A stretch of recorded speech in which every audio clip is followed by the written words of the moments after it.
ఇప్పుడే జీ5 app download చేయండి. చూడండి మీ ఫేవరెట్ టీవీ షోస్ ఎప్పుడైనా ఎక్కడైనా. మీ పుత్రరత్నం దిక్కుమల్ల పనిచేసి ఒక పనికి మళ్ళీ దాన్ని పెళ్ళామని తీసుకొస్తే చెప్పుతో కొట్టి తప్పుని సరిదిద్దాల్సింది పోయి అన్యాయం అయిపోయిన నా కూతురి మీద మీ కొడుకు చెయ్యి చేసుకుంటుంటే చూస్తూ నిలబడతారా? మీరసలు మనుషులేనా? ఛీ!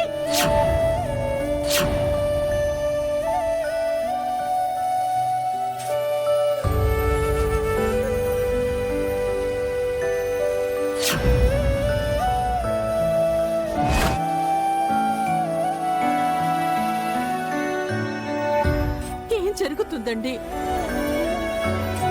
పచ్చని పెళ్లి పందిర్లా కళకళ్ళాడుతూ ఉండాల్సిన ఇల్లు ఎలా అయిపోయిందేంటండి? ఆ పందిరి మీద పిడుగు పడింది సుభద్ర. కాకపోతే అది వేసింది ఎవరూ కాదు, మన కొడుకే. అసలు వాణ్ణి పంపించిన పని ఏంటి? వాడు చేసిన నిర్వాకం ఏంటి? ఇంద్రని తీసుకురారా అంటే ఇల్లాల్ని తెచ్చుకోవడం ఏంటండి? అదే ఇప్పుడు మన ముందున్న పెద్ద ప్రశ్న. లేకపోతే ప్రాణంగా ప్రేమించిన అదితిని కాదని వెళ్ళిన 4 రోజుల్లో ప్రేమేంటి, పెళ్ళేంటి? వాడి నోటితో అబద్ధం చెప్తూ కళ్లల్లో నిజాన్ని దాస్తున్నాడు సుభద్ర. అందుకే ఎవరు ఏమన్నా భరిస్తున్నాడో, ఎంత నిలదీసినా సహిస్తున్నాడో. ఏం జరిగిందని అడిగితే చెప్పే పరిస్థితుల్లో లేను అని అంటున్నాడు.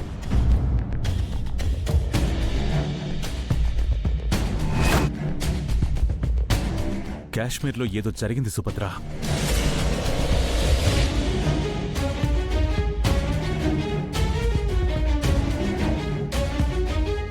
లేదంటే మనందర్నీ కాదని వీడు ఇంత సాహసం చేయడు.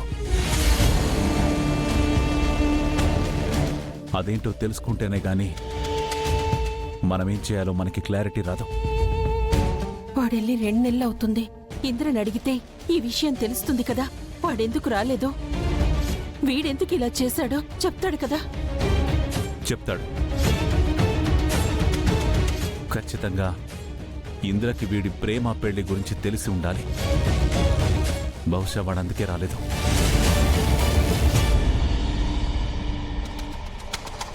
అయితే ఫోన్ చేసి విషయం కనుక్కోండి. గౌతమ్ వచ్చిన దగ్గర నుంచి ఇంద్రకి ఫోన్ ట్రై చేస్తూనే ఉన్నాను. ఫోన్ స్విచ్ ఆఫ్ అని వస్తుంది.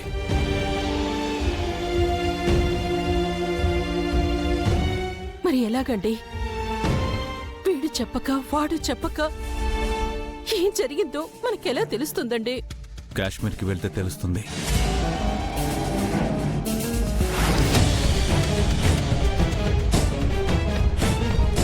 కాశ్మీర్కి వెళ్ళి డైరెక్ట్గా ఇంద్రని కలుస్తాను. ఏం జరిగిందో తెలుసుకుంటాను. వాడిని కూడా నాతో పాటు తీసుకొస్తాను. జీ5 యాప్ డౌన్లోడ్ చేసి అన్ని ఎపిసోడ్స్ పూర్తి ఉచితంగా చూడండి.